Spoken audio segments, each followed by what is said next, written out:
วินาทีที่เท้าพังคีและกะนางนาคีน้อยน้องอาอายกับพ่อจ่าพ่อนกพงศกรออกมาโซโตในขบวนแห่งานบังไฟบอกได้เลยว่าคนหนาวแตกซาบกราบทักทายสบายดี FC ทุกทาน FC ทุกคนมาพบมาพ่อกับค่อยเจบอลาวอีกแล้วช่วงค่อยคำงามแรงเนาะทำผู้ชมเนาะบางคนกะเลิกเวียกเลิกว่าบางคนก็หากระสิเกียมตัวไปเวียกไปว่าแต่ในขณะนี้น้องอาอายสักขุนณพรกับพอนกพงศกรและส่วนหนึ่งของทีมงานเสียงวิหกกำลังพากันขมับขม้นอยู่กับงานแห่บุญบั้งไฟอยู่ทั้งหนองหานจังหวัดอุดรธานีทานผู้ชมนาคีน้อยแต่งโตงดงามเนี่ยนี่ท่านผู้ชมนาคีน้อยกำลังขึ้นห่วมขบวนอยู่ในขบวนแห่เนาะอยู่ทั้งบนรถอ้อมหอบไปด้วยรูปปั้นของพญานาคซึ่งเป็นสัญลักษณ์ของถิ่นฐานบ้านเกิดบ่ว่าจะอยู่ทั้งฝั่งอีสานแล้วก็อยู่ทั้งฝั่งลาวของพวกเขามีความเชื่อว่าอยู่ลำน้ำโขงมีพญานาคซึ่งเป็นส่วนหนึ่งของชีวิตจิตใจของผู้คนที่ดำรงชีวิตอยู่ตามล่องแม่น้ำโขงน้องอาอายมือนี่ก็เป็นนาคีน้อยเนาะแล้วก็ทั้งพ่อนกทรงพงศกรก็เป็นเท่าพังคีบทธรรมสมทั้งสองพ่อลูกนี่ได้แต่งตนแต่งโตเนาะให้มันเหมือนให้มันคล้ายคือที่สุดกับนาคีท่านผู้ชมหรือว่าให้มันเหมือนที่สุดกับพญานาคในจินตนาการของคนสองฟังโขงบุญบั้งไฟเป็นบุญประเพณีเนาะคันสิบาแหละของลาวของไทยเป็นประเพณีห่วมแต่ว่าถึงยังไงก็ตามอยู่ทั้งฝั่งลาวนี่การตกการแต่งงบประมาณในการสร้างสรรค์เทศกาลบุญบั้งไฟแต่ละครั้งมันก็มีน้อยเพราะฉะนั้นถ้าผู้ใดมาลิ้นบุญบั้งไฟทั้งฝั่งลาวก็อาจจะมีแต่ว่ามันจะบ่สวยสดงดงามและมันบ่ตื่นตาตื่นใจคือดังฝั่งไทยที่พากันเฮ็ดและครั้งนี้ก็เป็นครั้งแรกในชีวิตของเจเบาลาวที่เห็นการจัดงานบุญบั้งไฟของทางฝั่งไทยมันเป็นขบวนฟดฟื้นเป็นขบวนงานบั้งไฟเป็นบุญประเพณีของจังหวัดนั่นๆเลยแต่ว่าของลาวนี่นะมีเกือบทุกภาคโดยเฉพาะขั้นท่าภาคใต้ภาคกลางลงไปหาภาคใต้มีวัตถุจังหวัดแต่ละจังหวัดนี่สร้างบุญบั้งไฟนี่มันบ่เฮ็ดเป็นของจังหวัดมันบ่เฮ็ดเป็นของแขวงแหมมันเฮ็ดเป็นของชุมชนของอำเภอของบ้านเนาะโดยเฉพาะอยู่เขตเวียงจันทน์นี่บุญบั้งไฟบ้านนั่นแหละบุญบั้งไฟบ้านนี่แหละแบบนี้น่ะมันจะเอามันจะบ่เฮ็ดมาโฮมเป็นของจังหวัดแล้วเฮ็ดเป็นขบวนแห่ไปขบวนฟดฟื้นแบบนี้บ่มีแต่อนาคตมันก็ต้องได้เฮ็ดแต่ว่าทุกมื้อนี้เฮ็ดเป็นของบ้านเป็นเมืองเป็นบ้านเฮ็ดท่านผู้ชมเนาะอนาคตนี้ก็คาดว่าน่าจะเฮ็ดแบบคือฝั่งไทยนี่แหละถ้าเจริญไปมีงบประมาณมันก็จะเฮ็ดแบบเดียวกันแต่ว่าถึงยังไงก็ตามซัวจะฮอดอนาคตได้เห็นบุญบั้งไฟของฝั่งลาวเฮ็ดแบบนี้ก็คงอีกจะยาวนานมื้อนี้ต้องขอเบิ่งขอชม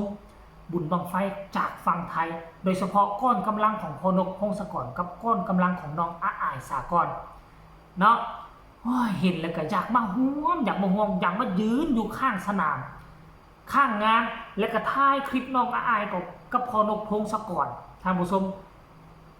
คือจะมีความสุขหลายกว่านี้อยากให้ทุกคนไปเบิ่งคลิปนี้ซะขออนุญาตจากเจ้าของคลิปเด้อตัดเอาบางช่วงบางตอนเอามาให้ทุกคนเบิ่งเอามาให้ทุกคนชมถึงบรรยากาศตัวจริงว่าน้องอาอายกับพนกพงศกรมีการแสดงคือแนวใดแน่และเป็นตาฮักคือแนวใดให้ทุกคนไปเบิ่งแล้วจึงมาพ้อกันในช่วงต่อไป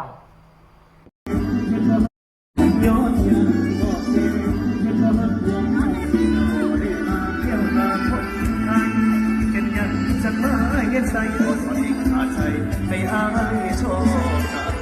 ให้ตะโสมีให้ใส่สะบอนย้อนพวกสอน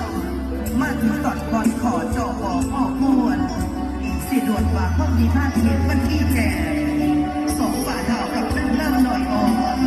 บุกกับน้ำสอนดาวขึ้นเข่าพวกสอนมาถึงตอดก่อนขอจอบออกมวนสิด่วนว่าห้องมีท่าเทียนมันที่แก่สองฝ่าดาวกับเริ่มหน่อยอ่อนบุกกับน้ำสอน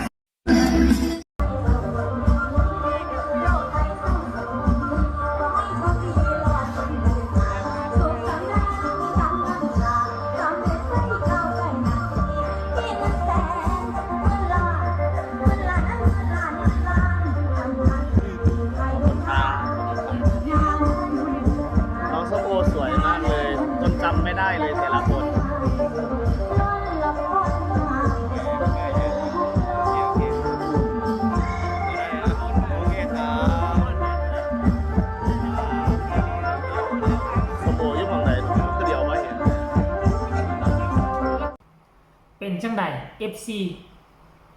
ทุกทางได้เห็นคลิปวิดีโอสั้นๆที่เจบอเรายิบยกออกมาให้ทานผู้ชมได้ชมละบอถ้าผู้ใดอยากเบิ่งคลิปเต็มก็สามารถเข้ากลุ่มปิดไล่สดของวงของเสียงวีฮกได้ปัจจุบันนี้ก็ทั้งทีมงานของเสียงวีฮกกับพากันไปโอ้ยกกองทายไปทายทำไปไล่สดอยู่หันเลยท่านผู้ชมเนาะเจบอลาวขอบอกได้เลยว่ามันมีความสนุกสนานมันมีความเป็นเอกลักษณ์เป็นวัฒนธรรมโดยเฉพาะได้เห็นความน่าฮักของพ่อลูกคู่บุญน้องอายแล้วก็กับ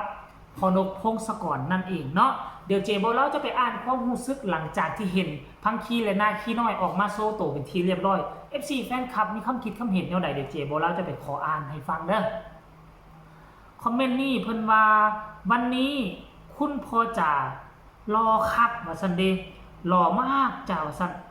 สวยหล่อมากจ้าว่าซั่นอุ้ยท่านผู้ชมอีล่าหน้าฮักมากจ้าทุกคนถือว่าสุดยอดหลายนาคีน้อยยังไม่มาหรือว่าซั่นโอ้มาแล้วนาคีน้อยมาแล้วมาตอนท้ายๆเนาะ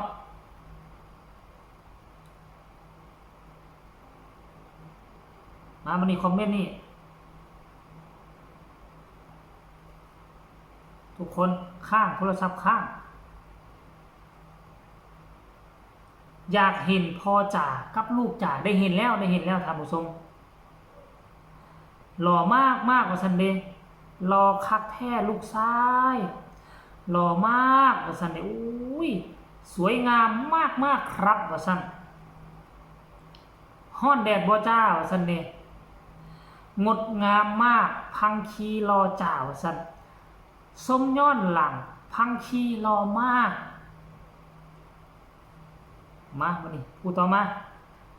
แชร์ให้แล้วครับว่าสันพอจ่ารอมากคนหลายบ่ครับบอสนุรอมากเลยรอจ้าว่าสันอู้พอจ่ารอมากเพราะว่าน้องอายตอนเริ่มการไล่สดนี่น้องอายบ่ทันมาน้องอายได้มาตอนกลางๆท่านผู้ชมเนาะก่อนจะขึ้นรถแห่และคันสิวานะครับผู้ชมเนาะก่อนจะขึ้นรถขบวนแห่เนาะเอาคลิปนี้ก็เอามาฝากเอามาต้อนกันเพียงซ้ำนี้รายละเอียดอยากเบิ่งให้มันจุใจให้ฮีบด่วนเข้าไปเบิ่งทีไล่สดของพ่อนกพงศกรของวงเสียงวีฮกกันแล้วกันมันจะมีภาพบรรยากาศให้เฮาตื่นตาตื่นใจหลายกว่าเบิ่งช่องของเจบอลลาวเนาะฝากทุกคนกดไลค์กดแชร์กดติดตามให้แน่เพื่อจะบ่พลาดในคลิปต่อไปเดี๋ยวเจบอลลาวจะติดตาม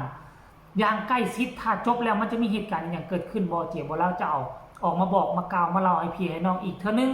ใครมีคำตำหนิติชมคำคิดคำเห็นขอความกรุณาส่งมาใต้คอมเมนต์พบกันใหม่ในคลิปหน้าสำหรับคลิปนี้ขอกล่าวคำว่าสบายดี